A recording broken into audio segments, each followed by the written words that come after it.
Students, आशा करती हूँ आप सभी कुशल होंगे। आज हम लोग हिंदी सेकेंड के पाठ 12 क्रिया तथा क्रिया की व्याकरणिक कोटि काल का अध्ययन करने जा रहे हैं। बच्चों, इस पाठ के अंतर्गत हम सभी क्रिया की परिभाषा, क्रिया की रचना, क्रिया क्या होती है, धातु और क्रिया के भेद तथा इसके साथ ही जो क्रिया की व्याकरणिक कोटि काल है उसका अध्ययन करेंगे। तो चलिए पाठ का शुरुआत करते हैं। पाठ 12 क्रिया तथा क्रिया की व्याकरणिक कोटि काल। पाठ से आप पाठ का शीर्षक देखेंगे क्रिया और क्रिया की व्याकरणिक कोटि काल है। तो सबसे पहले हम चर्चा करते हैं क्रिया पर। क्रिया क्या होती है? जैसा कि आप पिछले पार्ट्स में भी पढ़ते आ रहे हैं कि क्रिया क्या होती है। क्रिया यानी किसी कार्य का करना या होना, यानी जब किसी कार्य या घटना के होने की सूचना प्राप्त होती है तो वह क्रिया कहलाती है। अब हम इसे कुछ उदाहरण द्वारा समझेंगे। ऊपर आप उदाहरण देख रहे हैं, दिया है पहले में, अध्यापक पढ़ा रहे हैं, मशीन चल रही है, बच्चे खेल रहे हैं, माँ बच्चे को सुला रही है।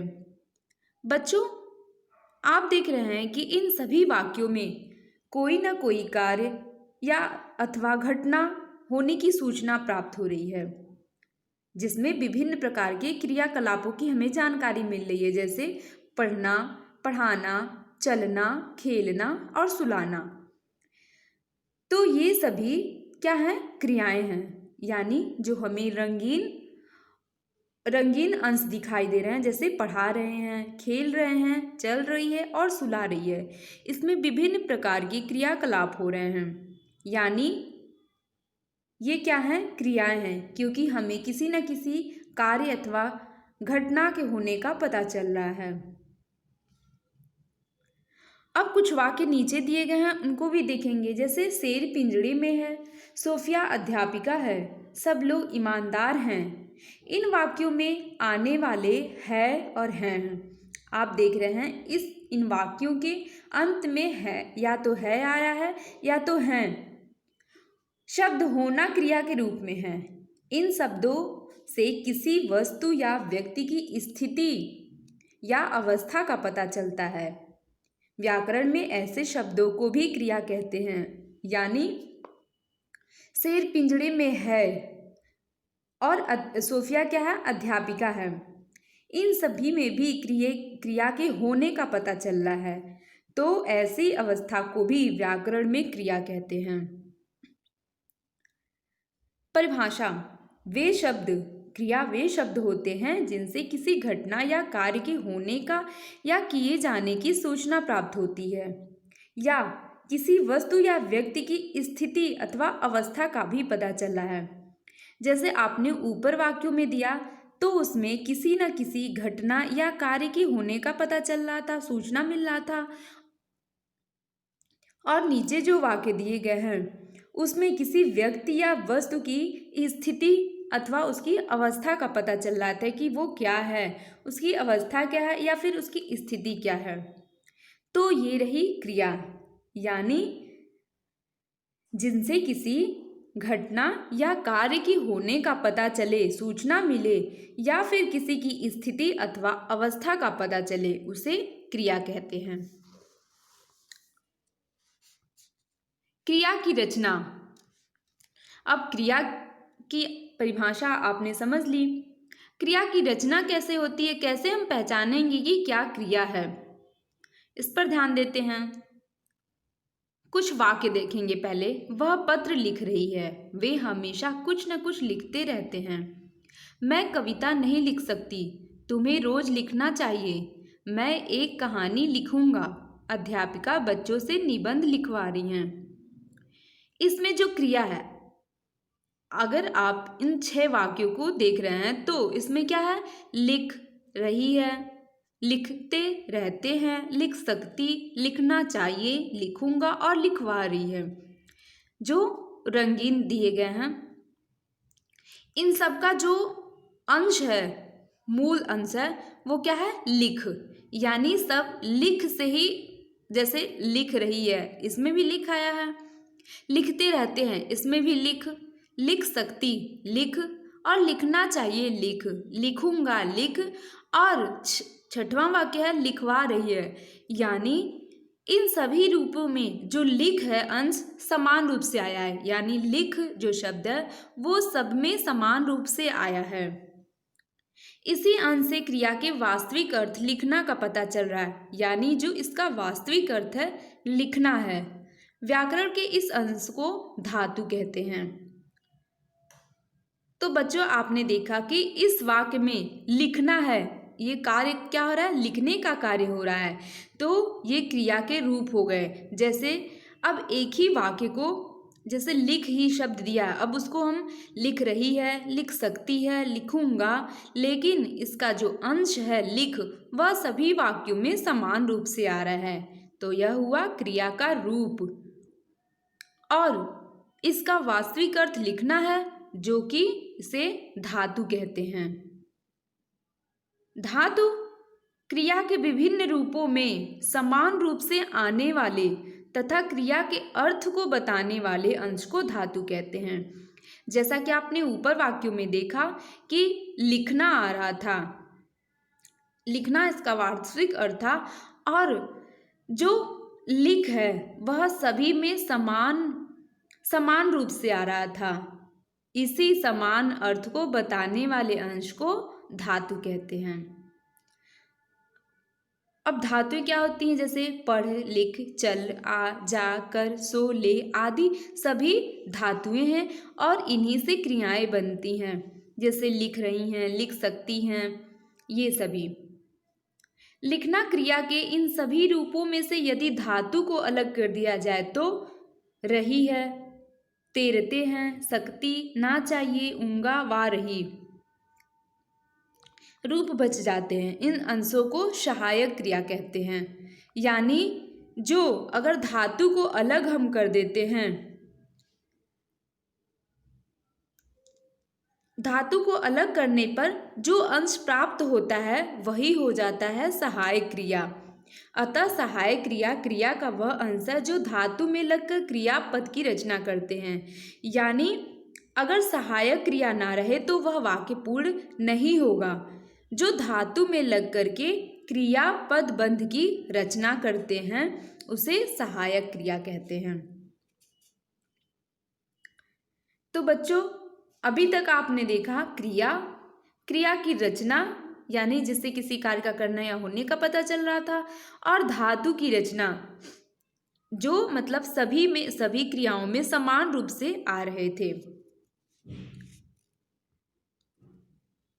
क्रिया के भेद। अब हम क्रिया के भेद पर चर्चा करते हैं। कर्म की अपेक्षा या अनपेक्षा के आधार पर क्रिया के भेद। क्रिया के दो भेद होते हैं, एक होता है सकर्मक क्रिया और एक अकर्मक क्रिया। यानी कर्म की अपेक्षा जिसमें हो, और एक होता है कर्म की जिसमें अपेक्षा न हो। ऐसे पर इन आधारों पर क्रिया के दो भेद होते हैं। सकर्मक क्रिया। सकर्मक क्रिया जो क्रिया कर्म की अपेक्षा नहीं करती है, सकर्मक क्रिया कहलाती है। यानी जिसमें कर्म ना पता चले, जिसमें कर्म न हो। कर्म की अपेक्षा का पता हमें क्रिया या क्या से प्रश्न करने से पता चलता है। अब आप कहेंगे कि कैसे आपको पता चलेगा कि इसमें कर्म है या नहीं है? आपको कैसे पता चलेगा कि यह सकर्मक क्रिया है या अकर्मक क्रिया है?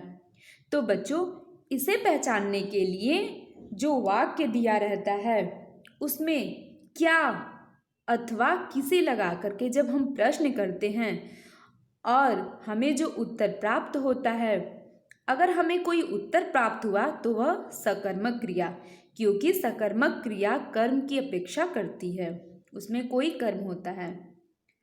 और यदि हम क्या या किसको लगा करके प्रश्न पूछने पर हमें कोई उत्तर नहीं प्राप्त होता तो वह अकर्मक क्रिया होती है, क्योंकि हमने बताया कि अकर्मक क्रिया में कर्म अपेक्षित नहीं होता है, यानी कोई कर्म नहीं होते हैं।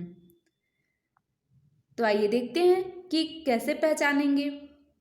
एक वाक्य दिया है, नौकर खाना बना रहा है। तो इसमें क्या या किसे लगा करके आपको प्रश्न पूछना है। नौकर क्या बना रहा है? उत्तर हमारा आया खाना, यानी आप देख रहे हैं कि इस वाक्य में खाना कर्म है। उन्होंने बच्चों को खिलौने दिए, तो खिलौने किसे दिए? बच्चों को। इन दोनों वाक्यों में कर्म है, यानी कर्म की क्रिया कर्म की अपेक्षा कर रही है। आपने देखा कि जब आपने क्या या किसे लगा करके प्रश्न पूछा तो हमारा उत्तर प्राप्त हुआ, तो ऐसी क्रिया को सकर्मक क्रिया कहते हैं, जिसमें क्या या किसे लगाकर प्रश्न पूछने पर हमें कोई उत्तर प्राप्त होता है, ऐसी क्रिया सकर्मक क्रिया होती है।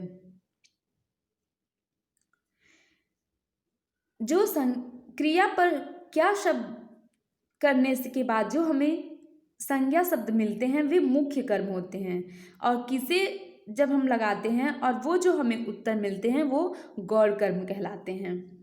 सकर्मक क्रिया में भी दो कर्म होते हैं, एक मुख्य और गौड़। जब हम क्या लगा करके प्रश्न पूछते हैं और हमें जो उत्तर प्राप्त होता है वे मुख्य कर्म कहलाते हैं, और जब हम किसे लगा करके या किसको लगा करके प्रश्न पूछने पर हमें जो उत्तर प्राप्त होता है वह गौड़ कर्म कहलाता है। मुख्य कर्म कोई वस्तु होती है और गौड़ कर्म कोई प्राणी होता है। आपने देखा कि पहले वाक्य में खाना और दूसरे वाक्य में बच्चों, यानी कोई वस्तु और कोई व्यक्ति आया। मुख्य कर्म कोई वस्तु होती है और जो गौड़ कर्म होता है कोई प्राणी होता है। जैसे मीरा ने चित्र बनाया। मीरा ने क्या बनाया? उत्तर हमारा क्या आया? चित्र बनाया। अध्यापक ने करीम को बुलाया। किसे बुलाया? करीम को।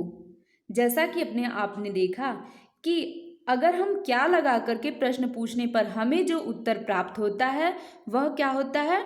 मुख्य कर्म होता है, और मुख्य कर्म कोई वस्तु होती है।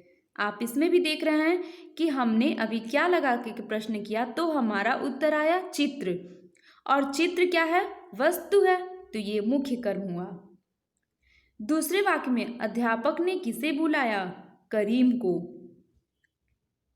जब हम किसे और किसको लगाकर प्रश्न पूछे तो हमारा उत्तर आया करीम, और करीम गौड़ कर्म है। क्यों?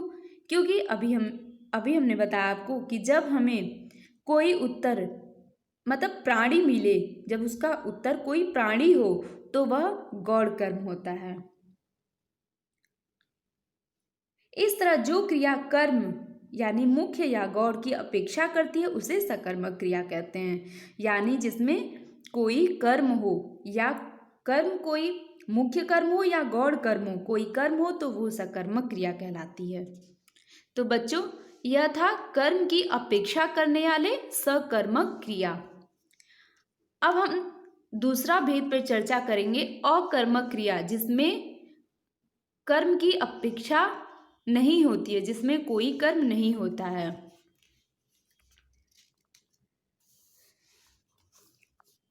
इसके पहले हम सकर्मक क्रिया के भेद पर भी चर्चा करेंगे। अब सकर्मक क्रिया के भी दो भेद होते हैं, एक कर्मक और द्विकर्मक। एक कर्मक से ही पता चल रहा है कि जिसमें एक कर्म हो, द्विकर्मक जिसमें दो कर्म हो। अब जानेंगे कि एक कर्म कैसे हमें पता चलेगा और कैसे हमें पता चलेगा कि इस वाक्य में दो कर्म के वजह से यह द्विकर्मक क्रिया है। कुछ सकर्मक क्रियाएं केवल एक कर्म की अपेक्षा करती हैं तथा कुछ दो कर्मों की। जैसा कि आपने पढ़ा कि सकर्मक क्रिया में क्रिया जो होती है वह किसी कर्म की अपेक्षा करती है। अब सकर्मक क्रिया के दो भेद होते हैं, एक कर्मक और द्विकर्मक, जिसमें क्रियाएं केवल एक कर्म की अपेक्षा करती हैं, यानी जिसमें केवल एक कर्म हो उसे एक कर्मक, और जिसमें दो या दो से अधिक कर्म हो वो द्विकर्मक होते हैं। इस आधार पर उनके भेद हो जाते हैं एक कर्मक तथा द्विकर्मक। एक कर्मक जिसमें एक ही कर्म हो, मुख्य या गौड़ कोई भी एक कर्म हो, उसे एक कर्मक कहते हैं। जैसे वह खाना नहीं खाएगी, वे अपना काम करेंगे। पिताजी ने चाचा को बुलाया, उसने नौकर को डांटा। आप इसमें देख रहे हैं कि जब हम इसमें क्या या किसे प्रश्न लगा करके जब हम पूछते हैं तो खाना काम जो है पहले में खाना, दूसरे में काम, तीसरे वाक्य में चाचा और चौथे वाक्य में नौकर, ये मुख्य और गौड़ कर्म क्रमशः आए। यानी इन वाक्यों में आप कोई कर्म देख रहे हैं, एक ही कर्म है, यानी ये एक कर्मक क्रियाएं हुई। द्विकर्मक जो सकर्मक क्रिया दो कर्मों, मुख्य कर्म और गौड़ कर्म की अपेक्षा करती है, उसमें द्विकर्मक होती है। जैसे मंत्री जी ने सैनिकों को इनाम बांटे, इसमें मुख्य कर्म क्या है? इनाम, और गौड़ कर्मक सैनिक। जैसा कि आपने देखा कि हमने बताया भी आपको कि जो मुख्य कर्म होता है वह कोई वस्तु होती है और जो गौड़ कर्म होता है वह कोई प्राणी होता है। यानी सैनिक गौड़ कर्म हुआ और मुख्य कर्म इनाम हुआ। ऐसे ही दूसरे और तीसरे वाक्य में भी मिठाई, बच्चे, सामान और पिताजी क्रमशः मुख्य कर्म और गौड़ कर्म है, क्योंकि इसमें एक वस्तु है और दूसरा गौड़ कर्म प्राणी है। द्विकर्मक है क्योंकि इसमें दो क्रियाएं आई हैं, तो यह क्रियाएं हुई द्विकर्मक। तो आपने सकर्मक क्रिया को जाना जिसमें कोई कर्म नहीं होता है, और सकर्मक क्रिया के दो भेद, एक कर्मक और द्विकर्मक। जिसमें एक कर्म हो वह एक कर्मक और जिसमें दो कर्म हो वो द्विकर्मक। अब हम चर्चा करेंगे अकर्मक क्रिया पर, जो कर्म की अपेक्षा नहीं करती है। बच्चों, इसकी परिभाषा के साथ हम जानेंगे कि कैसे हमें पता चलेगा कि इसमें कर्म नहीं है। जो क्रिया कर्म की अपेक्षा नहीं करती है अकर्मक क्रिया कहलाती है। जैसे आना, जाना, सोना, उठना, बैठना, चलना, दौड़ना, हंसना, भागना आदि। लड़की रो रही है, आप यहीं ठहरिए, मैं घर जा रहा हूँ, मेरे साथ चलो। जैसा कि हमने आपको सकर्मक क्रिया में बताया कि जब हम क्या या किसे लगा करके प्रश्न पूछते हैं और हमें जो उत्तर प्राप्त होता है उसे हमें यह पहचान होता है कि वह सकर्मक क्रिया है। चलिए, इसमें भी इन वाक्यों में भी हम क्या या किसे लगाकर प्रश्न पूछते हैं तो देखते हैं हमें कोई उत्तर प्राप्त होता है या नहीं। लड़की रो रही है, लड़की आप यहाँ ठहरिए, आप क्या करिए, मैं घर जा रहा हूँ, मैं कहाँ जा रहा हूँ, मैं क्या जा रहा हूँ, तो यह वाक्य सार्थक नहीं हुआ। मेरे साथ चलो, मेरे साथ चलो, तो आप देख रहे हैं कि ये जो वाक्य है वो सार्थक नहीं है और इसमें क्या या किसे लगा करके भी प्रश्न पूछने पर कोई उत्तर प्राप्त नहीं हो रहा है, यानी ये क्या है? अकर्मक क्रियाएं हैं। यानी आपको स्पष्ट हो गया कि सकर्मक क्रिया के भेद कितने होते हैं? तो दो भेद होते हैं, सकर्मक और अकर्मक। सकर्मक क्रिया के भी दो भेद थे और अकर्मक क्रिया किसे कहते हैं? क्रिया की व्याकरणिक कोटि काल। क्रिया की व्याकरणिक कोटि काल पर अध्ययन करते हैं। हम जानते हैं कि काल क्या होता है और इसके कितने भेद होते हैं। तो बच्चों, आप जानते हैं कि यदि कोई क्रिया घटित होती है तो वह कुछ न कुछ समय अवश्य लेती है। प्रायः लोग काल टेंस तथा समय टाइम को एक समान मान लेते हैं, पर ये दोनों एक ही नहीं होते हैं। समय का व्याकरणिक रूप है काल। समय को वर्तमान, भूत तथा भविष्य तीनों में बांटा गया। आप सबको पता है कि काल 3 प्रकार के होते हैं, वर्तमान काल, भूतकाल, भविष्यत काल, जिसे आप इंग्लिश में प्रेजेंट, पास्ट और फ्यूचर से जानते हैं। तो जब कोई क्रिया घटित होती है तो कुछ न कुछ समय अवश्य लेती है और इसी के आधार पर काल को 3 भागों में बांटा गया है, वर्तमान, भूत और भविष्यत काल। वर्तमान काल यानी जिस समय कोई क्रिया घटित हो रही है, जिस समय हो रही है, वह क्या होता है, वर्तमान काल। और वर्तमान काल इस वाक्य के अंत में है, हैं और हूँ आता है, यानी आपको पहचान करना है कि वर्तमान काल क्या होता है। तो वर्तमान काल अगर कोई वाक्य दिया है, इसमें वाक्य के अंत में यानी वो घटना और जिस समय हो रही है और उस वाक्य के अंत में है, हैं और हूँ आता है।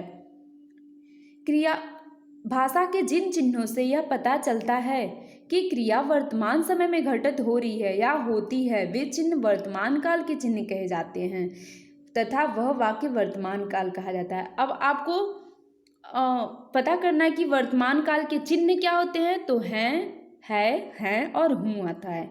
इससे आपको पहचान हो जाएगा कि यह काल वर्तमान काल का है। उदाहरण देखिए, वे लोग रोज 8 बजे नाश्ता करते हैं। तुम लोग इस समय नाश्ता क्यों कर रहे हो? हम लोग नाश्ता कर चुके हैं। उन लोगों ने नाश्ता कर लिया है। वे लोग मेरे स्कूल में अध्यापक हैं। इन सभी वाक्यों में जो क्रिया है ये घटित हो रही है और इन वाक्य के अंत में हैं, हो, है आया है, यानी यह काल वर्तमान काल है। भूतकाल भाषा में जिन चिन्हों से यह पता चलता है कि कोई क्रिया बीते समय में हो चुकी है, घटित हो चुकी है, वे चिन्ह भूतकाल के सूचक होते हैं तथा वह क्रिया भूतकाल में ही कही जाती है। जैसे इसका जो चिन्ह होता है था, थे, थी, आ, ए, ई, यानी जो इसमें जो कोई क्रिया है वो बीत चुकी है, जो भी घटना हुई है वह बीत चुकी है, जिसको आप पास्ट कहते हैं। और इसके जो चिन्ह होते हैं था, थे, थी, या, ये और ई।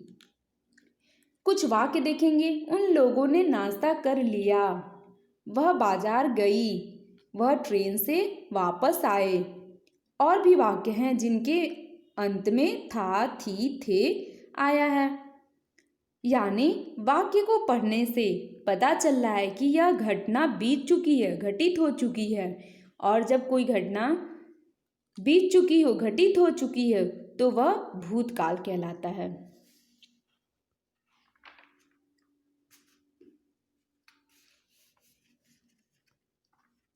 भविष्यत काल भविष्य में घटित होने वाली कार्य व्यापार की सूचना, यानी वह कार्य भविष्यत काल वह होता है जिसमें भविष्य में होने वाला है, वह कार्य ना समय हो रहा है और ना ही हुआ था, वो आगे होने वाला, भविष्य में होने वाला है। ऐसे सूचना देने वाले काल को भविष्यत काल कहते हैं और इसका चिन्ह गा, गे, गी, जिसे आप फ्यूचर कहते हैं। भाषा में जिन चिन्हों से यह पता चलता है कि क्रिया भविष्य में घटित होगी, वह चिन्ह भविष्यत काल के चिन्ह होते हैं और वह क्रिया जो वाक्य होता है वह भविष्यत काल का होता है। उदाहरण देखेंगे, मैं आज स्कूल नहीं जाऊंगा, तुम कब चलोगे, हम फिल्म देखने जाएंगे। और भी वाक्य दिए हैं, तो जिसमें आप देख रहे हैं सभी वाक्य के अंत में गा, गे, गी आया है, यानी यह जो कार्य है, यह घटना भविष्य में होने वाली है, इसलिए यह भविष्यत काल है। तो बच्चों, आपने देखा कि जो क्रिया की व्याकरणिक कोटि काल, जिसे 3 भागों में बांटा गया है, वर्तमान काल, भूतकाल और भविष्यत काल। वर्तमान काल यानी जिस समय कोई क्रिया हो रही है और इस वाक्य के अंत में है, यानी इसका चिन्ह है, हैं और हो आता है। भूतकाल यानी क्रिया जो है वो बीते समय में घटित हो चुकी है, इसका चिन्ह था, थे, थी, या, ई। भविष्यत काल यानी जो भविष्य काल में होगी, अभी उसकी सूचना भविष्य काल में होगी, यह भविष्यत काल होता है। हमने सीखा यानी जो पाठ के अंतर्गत मुख्य बिंदु थे उनको संक्षिप्त में एक बार देखेंगे। क्रिया वे शब्द हैं जो विभिन्न कार्यकलापों के बारे में सूचना देते हैं। जैसे आपने पढ़ा कि जो क्रिया थी वह किसी स्थिति, अवस्था, किसी कार्य के करने या होने का संकेत दे रहा था, उसे क्रिया कहते हैं। कर्म के आधार पर क्रिया के दो भेद होते हैं, सकर्मक और अकर्मक और सकर्मक। अकर्मक क्रिया कर्म की अपेक्षा नहीं करती और सकर्मक क्रिया कर्म की अपेक्षा करती है, यानी जिसमें कर्म नहीं थे वो अकर्मक और जिसमें कर्म थे वो सकर्मक क्रिया। जब हम किसी या क्या लगा करके प्रश्न पूछते हैं तो हमें कर्म का पता चलता है। क्या प्रश्न के उत्तर में क्रिया किसी वस्तु की तथा किसको प्रश्न के उत्तर में किसी प्राणी की अपेक्षा करती है। सकर्मक क्रिया एक कर्म की अपेक्षा करती है या दो कर्मों की। इस आधार पर उसके दो भेद होते हैं, उपभेद होते हैं, एक कर्मक और द्विकर्मक। यानी जिसमें एक कर्म हो वह एक कर्मक और जिसमें दो कर्म हो वो द्विकर्मक क्रिया। काल तथा समय दोनों एक नहीं होते। समय का व्याकरणिक रूप ही काल है। काल के तीन भेद, वर्तमान काल, भूतकाल और भविष्यत काल। वर्तमान काल के सूचक है, हैं, हूँ, हो और भूतकाल के चिन्ह आ, ई, ए अथवा था, थी, थे आदि भविष्यत काल के सूचक गा, गी, गे। यानी आपने इस पाठ के अंतर्गत क्रिया की परिभाषा, क्रिया के भेद, सकर्मक और अकर्मक क्रिया, काल की परिभाषा और काल के भेद, वर्तमान काल, भूतकाल और भविष्यत काल चिन्हों के साथ पढ़ा। तो बच्चों यह पाठ था आपका क्रिया तथा क्रिया की व्याकरणिक कोटि काल, जो यहीं पे समाप्त होता है। धन्यवाद।